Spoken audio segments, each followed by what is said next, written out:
Ate Annalyn. 1,000, 2,000, 3.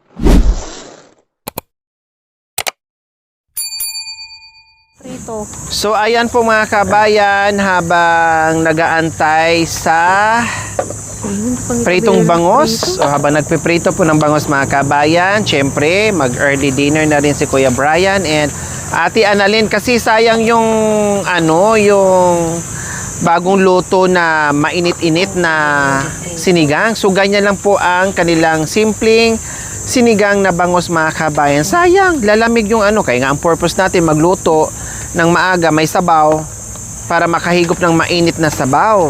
Kaya sabi ko, pwede naman, makaantay naman yan, pwede namang tatayo-tayo and then baliktarin yung piniprito nila kaysa naman lumamig yung sabaw, wala nang bisa, hindi ka na sisigla, hindi ka na mabusog sa mainit na sabaw mga kabayan. Kaya ayan, kain po tayo. Meron silang adobong karning baboy, may sinigang na bangos, at meron ding pritong bangos. Wow! Hayaan nyo muna mga kabayan na mayaman muna sila sa araw na ito. Maraming putahe, maraming ulam. Kaya kain po tayo.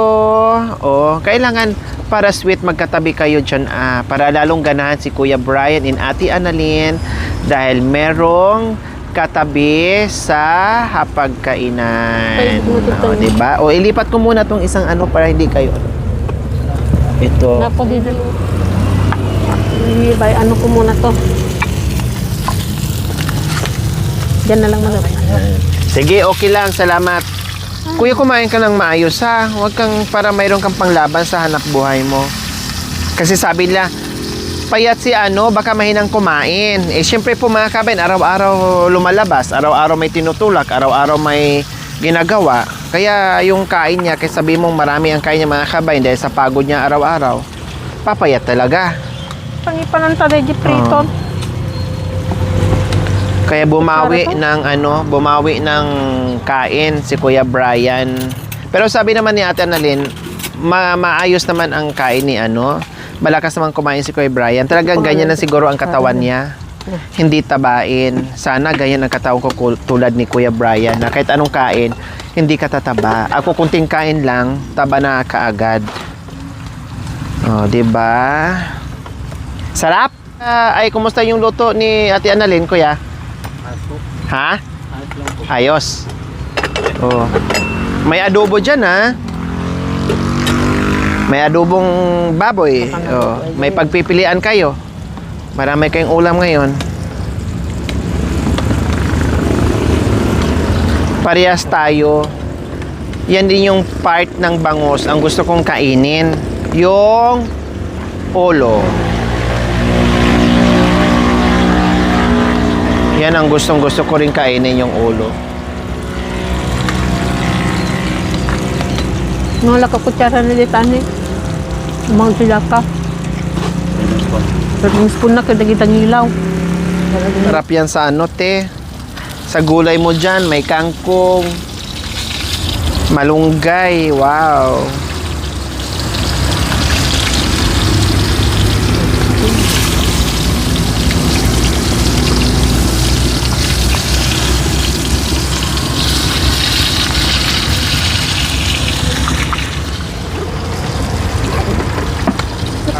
Saka lang sila dyan dati patatas ng dati carrots patatas na may adobo na may patatas. Carrots na. Ay, adobo na may carrots. Paano lasa Ate Annalyn sa adobo na may carrots? Masarap din, madam. Sarap din? Bukas, ngayon, adobo siya. Bukas, pwede mong gawing kaldereta yan. Sauce na lang ang idagdag mo. At least, iba pa rin putahe, no? Oo, madam.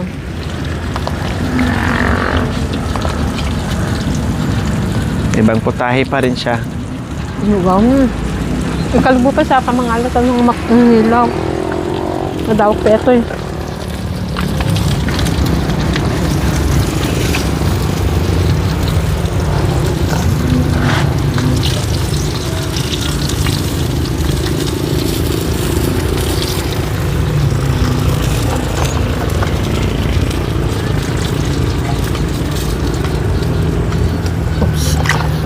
Yan. Tatalsik na naman to.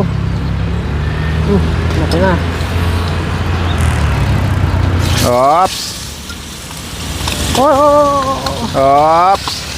Ay! Ay, Abot hanggang kabilang bahay. dali. Huwag ka munang magpaputok. Isa pa. Huwag ka muna magpaputok. Dahil hindi pa kami ready.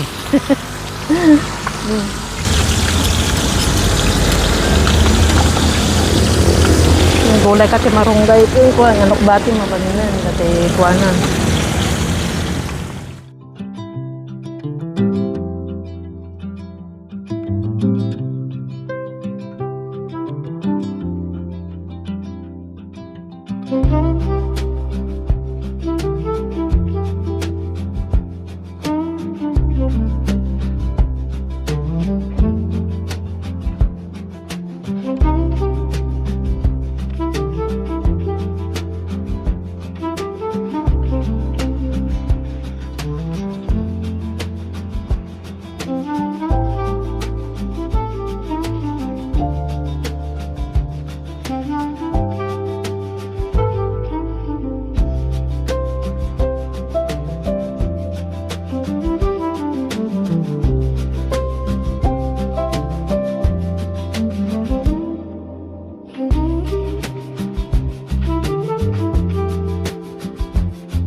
So ayan po, tapos na silang kumain at pinakain na rin nila si Blackie. Tuwang-tuwa din po si Blackie, mga kabayan, kasi masarap din po ang ulam nila. Pero si Kuya tuloy-tuloy sa pagprito kasi hindi pa tapos. At si Ate Annalyn naman ay ito, nagliligpit po, mga kabayan, kasi open dito. Syempre maya-maya may mga dahon ng mga iba't ibang puno na nagkalaglagan dito sa banggiran niya o dito sa kusina niya, mga kabayan. O di ba? Wow! O kayo ba ay kumain ng prutas dahil kakakain lang ng katatapos ng kumain, paghimagas? Oo, malang. Si Oh, Kuya pa, Brian, kuha po kayo ng saging kasi masira din yan. Oh, kuha ka Sige na, habang nagpiprito. Yan. Para So, ayan po, mga kabayan. Dahil tapos na nga po magprito si Kuya Brian. Dahil tulungan sila ngayon, mga kabayan. Dahil day off nila. Day off ni Kuya Brian, mga kabayan, no? Katatapos lang kumain, syempre maghuhugas naman ngayon ng pinggan si Kuya Brian. O, di ba? Masipag na masipag si Kuya Brian sa lahat ng gawain, mapatrabaho sa bahay. Sabi nga ni Kuya Brian, nagluluto daw siya. No, minsan nagluluto si Kuya Brian, pero mostly nagluluto si Ate Annalyn. Siyempre, dahil sanay nga po si Kuya Brian sa gawaing sa paghanap buhay, ibig kong sabihin, hindi napipirmi, no, makati ang kamay sa paghanap buhay dahil hindi kontento na yung dito lang nakaupo sa bahay. Talagang gusto niya ay trabaho, no. Kumbaga, mas napapagod ang katawan niya kapag walang ginagawa. Yan ang pakiramdam ni Kuya Brian, mga kabayan, sa kanyang sa kanyang katawan. Kaya hugas ng pinggan, o di ba? All around talaga si Kuya Brian, mga kabayan ko.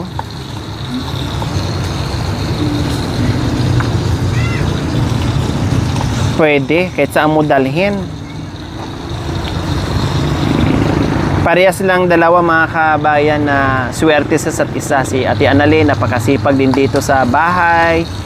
Si Kuya Brian naman, napakasipag din sa paghanap buhay. So, swerte silang dalawa sa pagiging partner nila, no? Na magkasundo, na nagtutulungan, nagbibigayan, nagmamahalan. Kuya Brian, mahal niyo po ba si Ate Annalyn? Opo. Gaano niyo po kamahal si Ate Annalyn? Buhay po ako. Mamali po ako buhay. Wow! Ang sweet-sweet naman. Ang sarap-sarap naman pakinggan. Habang nabubuhay, ang pagmamahal nandyan kay Kuya Brian para kay Ate Annalyn. Oh, wow, sarap ng pakinggan, Ate Annalyn, na nakakataba ng puso. Maniniwala ka ba, Ate Annalyn, sa sinabi ni Kuya Brian na mamahalin ka daw niya habang siya ay nabubuhay? Naniniwala po madam. kayo? Oo. Ha? Opo, madam. Wow, bakit naniniwala kayo sa sinabi niya? Bakit po? Kasi naghiwalay na kami, nagtuluyan, nagbalikan pa kami, madam. Totoo, no? Naghiwalay na kayo na matagal na panahon pero nagbalikan pa din. Umuwi na ako, na iniwan ko na siya, pero hinahanap-hanap pala ako daw, madam. Hanggang tumira doon sa silong ng tulay, nag-iisa doon. Wow, so doon mo napatunayan sa sarili mo na mahal ka ni Kuya Brian. Dahil nagkahiwalay na kayo, nagkita ulit, at hinahanap-hanap ka niya. Ang tanong ko, mahal mo rin ba si Kuya Brian? Oo, mahal ko siya, madam. Gaano mo rin siya kamahal? Yung talagang hanggat kaya kong mahalin siya. Paano pag hindi mo na kaya? Ganun na rin na, madam. Ha? Kasi nung nandun ako sa Ilocos, iniiyakan ko na yan, madam. Ay, nahanap-hanap mo Oo, rin nung siya. natapos nang namatay yung anak ko, sabi ko, iniwan na lang ako na nagkaganon lang ako. Hanggang nung nagkaroon siya ng cellphone, doon na kami nagkontakan, madam. Ibig sabihin, hanggang kamatayan na ang inyong pagmamahal Oo, madam. ninyong dalawa. Wala nang kalasan, wala nang na. iwanan. Wala na, madam.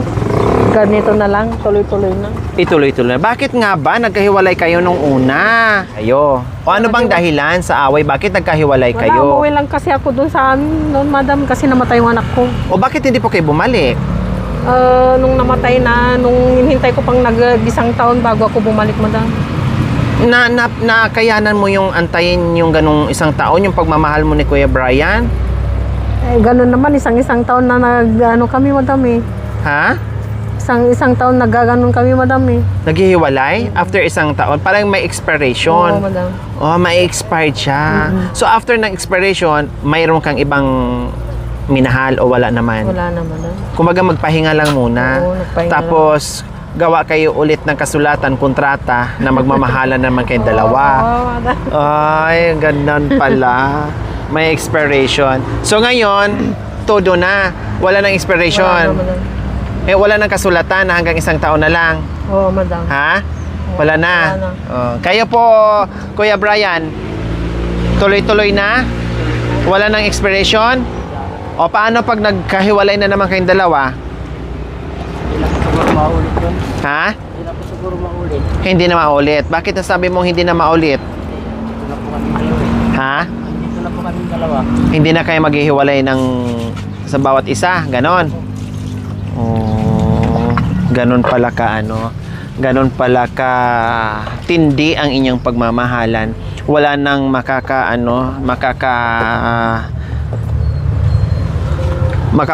makakapaghiwalay sa inyong dalawa. Oh, diba? Wagas ang kanilang pagmamahalan. Okay, kasal ko na kayong dalawa. Magharapan kayo. Oo, kasi madre ako. Oh. Brian, Annalyn, kayo ba ay nagmamahalan? Sagot, babae. Opo, madam. Sagot, lalaki. Opo, madam. Ngayon, kailangan tunghayan ng madlang people ang inyong pagmamahalan, na wagas na pagmamahalan, na patunayan nyo sa amin ang inyong pagkaisang dibdib sa pamamagitan ng matamis na halikan. Oh. Kiss the bride. Wow! Talaga naman ang pagmamahalan. Hindi mapipigilan kahit bumaha pa ng lagpas-lagpas ng ng triplix. ng tulay. So, gaya ng sinabi ko po mga kabayan, sa ngayon ay 50-50 tayo sa mga bagay-bagay kung anong dapat po natin gagawin. May awa ang Panginoong Diyos, tuloy ang buhay. Nandito pa rin kami kay Ate Annalyn and kay Kuya Brian sa abot ng aming makakaya. And swerte pa rin po, no? Swerte pa rin po ang buhay natin mga kabayan, na merong mga mapagmahal and very generous sponsors po natin na talagang all out support po sa ating munting adikain. At isa sila ni Kuya Brian and Ate Annalyn na nakatanggap ngayon ng biyaya. Yes, dahil nagpadala ito ng 24,000. Ang 6,000 para sa team, ang 6,000 para kay 6,300 para kay Nanay Irma, and another 6,300 para kay Ate Jima, at may 6,000 na natira po mga kabayan na para dito kay Ate Annalyn and Kuya Brian, para meron silang dukot-dukutin at meron silang gagastusin at meron silang tabi at meron silang savings kahit papaano sa bulsa nila pagdating ng panahon na halimbawa maubos na yung groceries nila, maubos yung pagkain nila, bigas nila, so meron silang madudukot mga kabayan para pambili ng pagkain nila. Mula po yan sa ating mapagmahal and very generous sponsor, walang iba, mag-asawa to mga kabayan, Sir Wilfredo Thomas and Ma'am Arlene Diza Thomas from Honolulu, Hawaii. Nagpaabot ito ng 6,000 pesos para dito kay Kuya Brian and Ate Annalyn. 1,000, 2,000, 3,000, 4,000, 5,000, 6,000 pesos. Maraming salamat po, madam. Diba? Sana marami pang taong natutulungan nyo at kami rin, tumutulong kami rin. Tuloy-tuloy din. Tama yung mga kabayan. Kaya nga sila na-discovery natin dahil talaga namang matulungin ang mag-asawa, kahit kainin na lang nila ay ibigay pa. So ngayon, deserve nila na makatanggap naman din sila ng biyaya dahil ang kabutihan ng mag-asawang ito ay hindi natin masuklian. Itong ginagawa natin ay appreciation na lamang po mga kabayan dahil doon sa pinakita nilang kabusilakan ng kanilang puso sa mga taong nagugutom at nauuhaw na handang magpakain at magpainom. Kaya salamat na na-appreciate nyo po yung ginagawa nitong mag-asawa na napakasipag din sa buhay-buhay. So, diba, hindi natin in-expect yung mga biyayang natanggap dahil sa ginawang kabutihan sa kapwa, Ate Annalyn. Napakabait ng Panginoong Diyos, marunong din siyang tumingin doon sa mga taong mababait din na marunong din magpakain at magpainom. Kaya ngayon,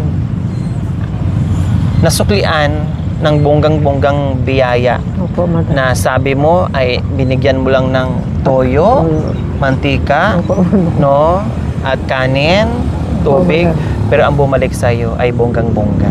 Diba? At higit sa lahat, bukod dyan sa mga biyaya, maraming humanga sa iyo. Yun yung number 1 doon. na maraming naantig, maraming humanga na kagaya nyo ay marunong din magpakain. Oo, marunong tumulong ganun. Maraming tumulong. So, Sir Wilfredo and Ma'am Arlene, maraming salamat po. Sana marami kayong matulungan kagaya sa amin. Thank you po. Sir Wilfredo, Ma'am Arlene, maraming salamat po sa tulong na binigay niyo po sa amin.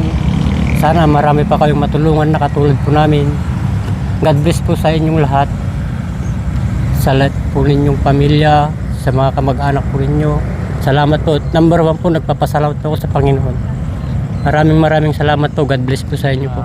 Minsan ko po sa asawa ko, hindi na po siya alis. Tama na po yung nangyari sa amin. Yung giwalay po kami ng 1 taon na mahigit. Sana po hindi na po maulit yun. Kasi mahal na mahal ko po siya. Kahit anong pan po, ginawa ko po para magkita kami ulit. gumawa ka ng paraan. Opo. At saka binuhay mo rin sa hirap at ginhawa. Opo. Kahit nangangalakal lang po ako, nakakaraos din po kami.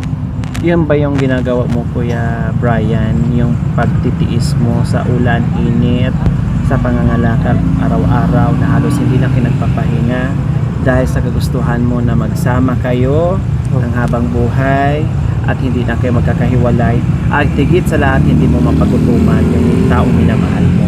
Opo. Wow, ang sweet ha. Sobrang swerte mo, Ate Annalyn, kay Kuya, Oo, madam. kay Kuya Brian. Talagang swerte ko siya dahil kahit papano, kahit siya sa pumunta, sumasama pa rin ako. Kahit na naghihirap na, sumasama pa rin ako, madam. Oo. Kung anong hirap na nadanasan na ganun din, nasubukan ko na rin. Nagtutulungan. Oo. Ano naman ang mensahe mo kay Kuya Brian na napakabait at napakasipag mong asawa? Sana tuloy-tuloy na ang pagmamahalan namin na madam. Para kahit anong mangyari, walang mag-iwanan kayo, wala kaming iwanan kaming mag-isa. Kahit wala na makain, sa hirap ng buhay, basta walang hiwalayan na madam. Tama.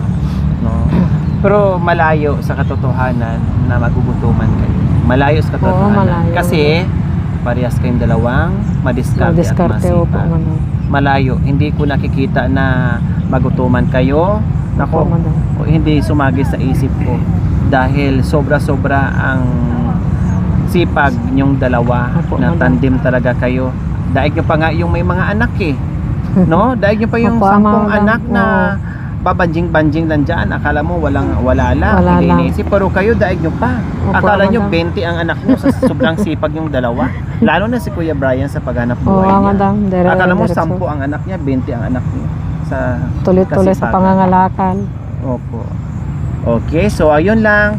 Basta tayo magdasal lang tayo, Kuya Brian and Opo, madam. Ate Annalyn, ha? Opo, madam. Magpapasalamat tayo sa mga biyayang dumating sa atin, no? At ipagdasal pa natin at pasalamatan pa natin ng Sir Wilfredo Thomas and Ma'am Arlene Diza Thomas from Honolulu, Hawaii po, mga kabayan. Sa biyayang pinagkaloob nyo po sa amin, sa pamilya ni Kuya Brian and Ate Annalyn, kay Nanay Irma and kay Ate Gemma, maraming salamat. Wala kaming ibang maigaganti kundi buong puso pa naming pasasalamatan at dasal nawa ay bigyan pa kayo ng maraming biyaya at mahabang buhay, no?